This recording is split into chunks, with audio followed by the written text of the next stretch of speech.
Undercover boss orders eggs and coffee, freezes when waitress says she can't afford to eat.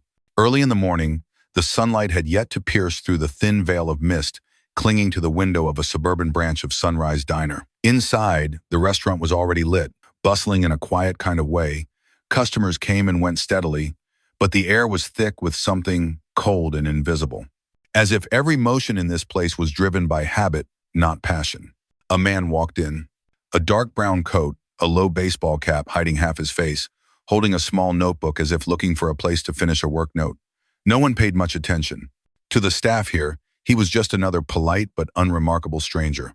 But the truth was, he didn't come for breakfast. Michael Cart, 50 years old, founder and CEO of the Sunrise Diner chain, was undercover as a regular customer. On paper, this branch was among the best performing, stable revenue, solid service ratings, no serious reports submitted to headquarters. But recent anonymous feedback told a different story. Mass employee resignations.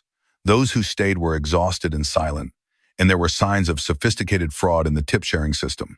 Michael didn't trust pretty reports not when his instincts were telling him something was off. He chose a table near the window and quietly observed. The place was fairly busy, but the first thing he noticed wasn't the clatter of plates or the aroma of fresh pastries. It was the stark atmosphere of resignation. Staff moved like shadows, barely interacting, no one looking at each other long enough to offer a genuine smile. Each person seemed to be dragging along a weary, crumbling machine. Only one person stood out, a thin young woman with her hair tied high, her uniform a bit too large for her frame. Her name was Anna, according to the name tag crooked on her chest. Anna moved constantly, serving without pause. Before a customer could raise a hand, she brought water. As soon as a table cleared, she was there with a cloth. Her frame was slight, her movement slowed a little near the end of her shift, but her eyes remained polite, her gaze unflinching. Michael watched her closely, not because she was special, but because in a room full of people drained of drive, her quiet diligence stood out more than anything else. And he knew the answers he sought likely wouldn't be in any report. They would begin with a simple breakfast order and a very small question. Michael ordered a basic breakfast, sunny-side-up eggs, 2 slices of toast, and a cup of black coffee. A familiar meal just like the habit he'd kept from the days he worked as a line cook at a little diner on 8th Street. Anna was the waitress. She appeared gently, placing the cup of coffee in front of him with a faint smile, polite, but unable to hide her exhaustion.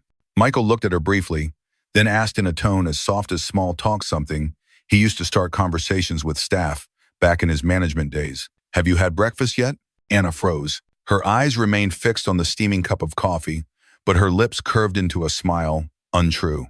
As if it had been used too many times to hide things no one dared to say. "I can't afford to eat," she said softly, her voice nearly lost in the noise of the busy diner. "It's been a long time since I last smelled real eggs." Michael stiffened. A seemingly light sentence, yet it landed in his ears like a small stone, sinking to the bottom of a once clear lake. He looked at the plate of eggs just placed before him, the yolks intact, golden, still steaming, and realized it was a meal she could only smell. His heart ached not from hunger, not from anger, but from the realization that something had cracked deep within the very system he had built. A system that was once founded on respect, sharing, and fairness, now could allow a hard-working young woman to go without enough money for breakfast. In Anna's eyes, there was no resentment, nor was there hope. Only a familiar resignation, as if even she no longer believed anyone would truly listen. And in that moment, Michael knew this breakfast wasn't just meant to be eaten. It was an invitation to a truth that no internal report would ever mention. A truth hidden behind bowed heads, silent footsteps, and cups of coffee poured by hungry hands. The cup of coffee on Michael's table slowly cooled, but he didn't touch it. His eyes followed Anna's every step, swift, yet unable to mask her fatigue. Each time she passed, her uniform was dampened slightly by tray water, her wrists reddened from the weight, and her constant, "Yes, I'm sorry the dish is late," was always paired with a perfectly measured bow. Anna was nearly running the entire section on her own. Nearly 10 tables, each with a different request. One table asked for water 3 times in 10 minutes. Another changed their order twice in a row. She didn't complain, didn't snap.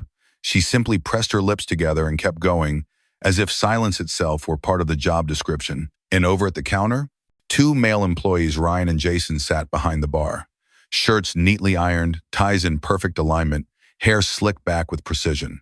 They only handled 2 or 3 VIP tables regulars with few demands who usually paid by card. The striking detail? Each time a table stood up to pay, Anna would step back. No cue, no exchange of words, just one small step back, like a reflex. Then Ryan or Jason would step forward, grab the POS machine, process the payment with a courteous smile, and return to their post as if it were routine.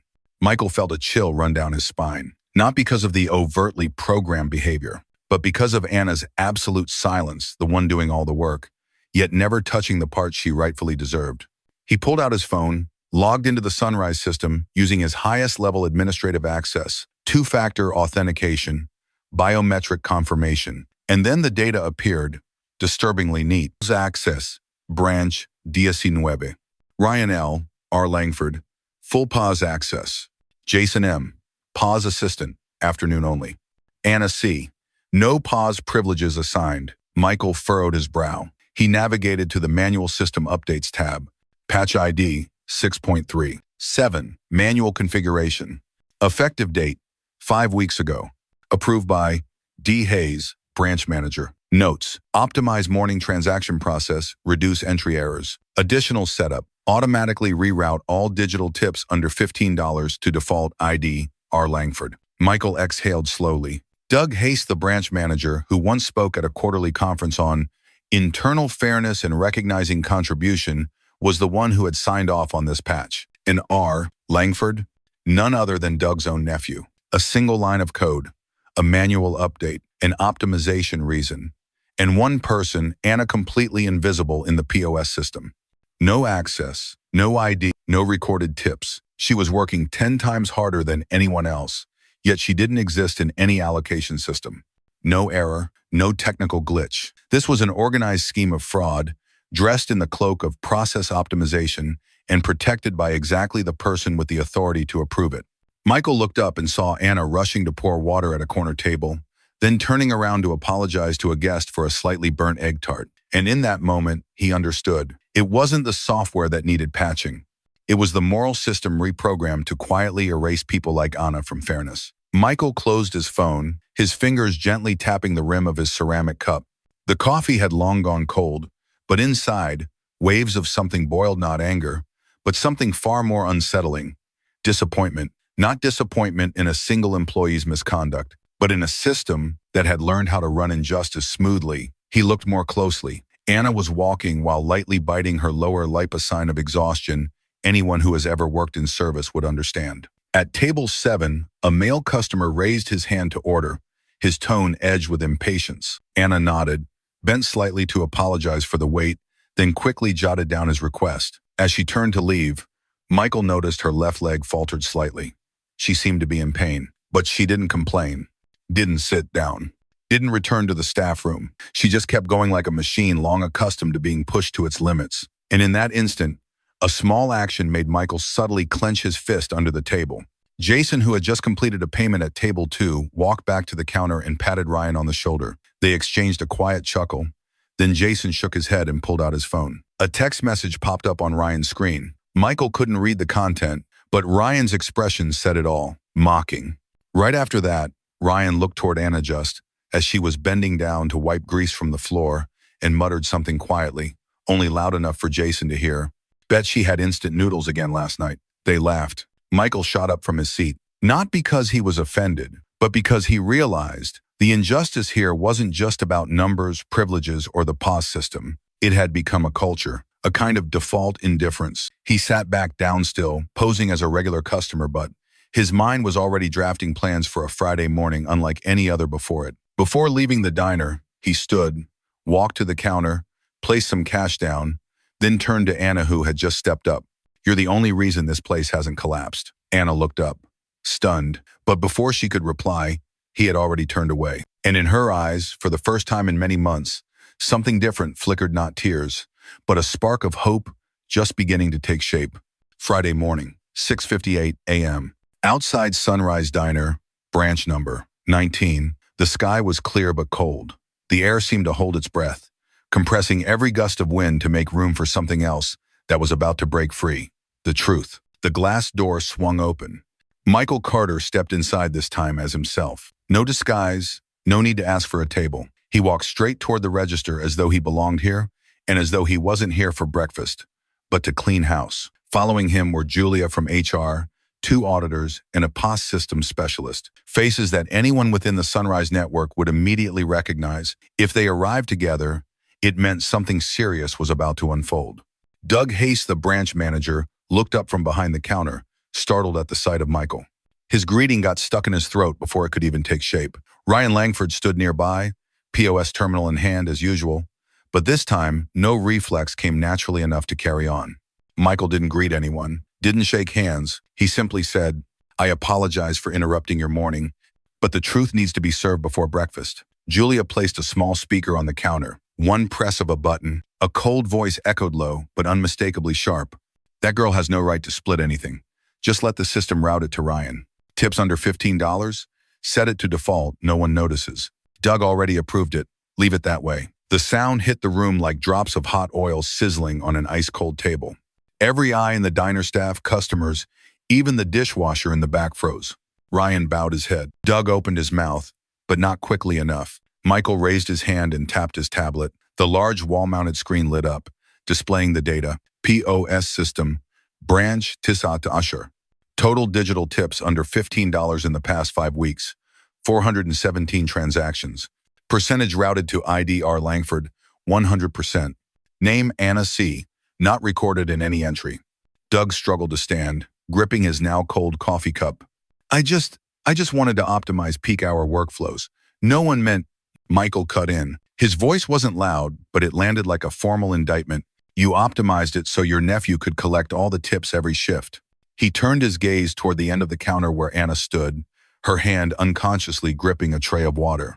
While Anna survives on air and the scent of customers' eggs, a long silence stretched out. No one stepped up to defend them. No one dared say, "I didn't know." Michael delivered the conclusion, firm and final. "That's not optimization. That's theft." Julia stepped forward. "Doug Hayes and Ryan Langford defective immediately. You are terminated. All system access is revoked. Your records will be forwarded to legal for investigation into fraudulent behavior." Ryan set the POS terminal down without a word. Doug Frozino objections, no explanations. All that remained was the sound of the audit team's footsteps as they left behind them wide eyes and a change that could not be undone. Michael no longer looked at them. He turned. Anna, the girl, looked up. She couldn't speak, but her eyes, still as clear as that first morning he met her, now shimmered like a door just cracked open to light. "Would you step forward?" Anna stepped out. No one clapped. No one shouted, "Justice." There was only a girl who had once been erased from every system, now standing in the middle of the restaurant head, held high, needing no words. Because for the first time, people didn't just hear her name. They saw her. And for the first time, the system paused to let her walk in on her own 2 feet. Anna stopped at the center of the dining room. The morning light filtered through the window behind her, outlining her small figure in a faint glow as if the sky itself wanted to lend a little extra light to the moment she had long deserved. Michael walked slowly toward her. No ceremony, no theatrics, just presence whole and perfectly timed. "Anna," he said, voice low and steady, "we failed to see you. This system once overlooked you.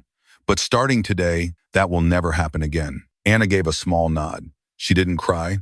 She didn't smile. She held a still, quiet expression, like someone who just stepped out of the rain, needing no heater, no towel. Just the knowledge that she hadn't been washed away. From the tables, a few guests quietly set down their forks. An elderly man tilted his head. A young mother soothing her baby never took her eyes off the waitress standing in the center of the room, living proof of something true. Behind the counter, a young employee glanced toward Michael, then looked at Anna. That same girl who used to silently cover late-night shifts, change the tablecloths without a word, was now being addressed by name properly, in front of everyone. No applause was needed, because in that moment, everyone understood.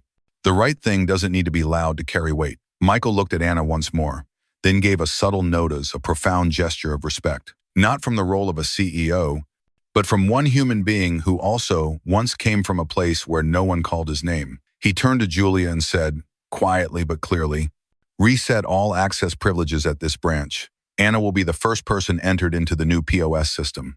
And if she agrees, offer her the branch manager position." Julia nodded without hesitation. And at the corner of the counter, where the coffee dripped steadily from the filter, someone whispered, Finally, someone dared to step forward, so the whole system had to pause. 1 month later, the air was crisp. Soft sunlight touched the front windows of Sunrise Diner, branch number 19, golden and gentle, like a stroke of paint just dried. Inside, the diner ran in harmony, like a melody balancing discipline and humanity. No one rushed, no one slacked, only balanced something long absent from this place. Michael Carter pushed open the door. This time, he came alone. No audit team, no tablet, no spreadsheets. Just a man, here to witness the outcome of a decision that had been right. Right at the register, an electronic display glowed brightly. Tip sharing policy, transparent, public, protected. Beneath that, a wooden plaque was carved with a small inscription. Built on fairness, held by courage. From the kitchen, Anna stepped out. No longer thin, no more worn-out apron, and no fear in her eyes at walking into the center of the room. She wore a light blue shirt, a new name badge pinned to her chest. Anna C., branch manager. Good morning, Mr. Carter. She smiled, not a smile hiding anything, but the smile of someone who knew, without a doubt, that she was now exactly where she'd always belonged. Michael didn't respond with words. He gave a slight nod, then walked to the table by the window where, 1 month ago, he had heard a confession as soft as a breeze, yet one that struck straight to the heart. I can't afford to eat. It's been a long time since I last smelled real eggs. Today, that table was no longer cold. A hot cup of coffee was gently placed down by Anna's hand. Quiet, careful. Anna said nothing. She pulled out a chair and sat down across from him, without asking, because now, she was no longer an outsider. She was the one leading. Michael lifted the coffee cup, letting the warmth seep into his palms. He looked out the window, then back at the young woman in front of him, the one who had once been erased from every system, the one who had survived on air, the smell of eggs, and pride. He spoke, slowly and firmly. The most important things in a restaurant aren't on the menu.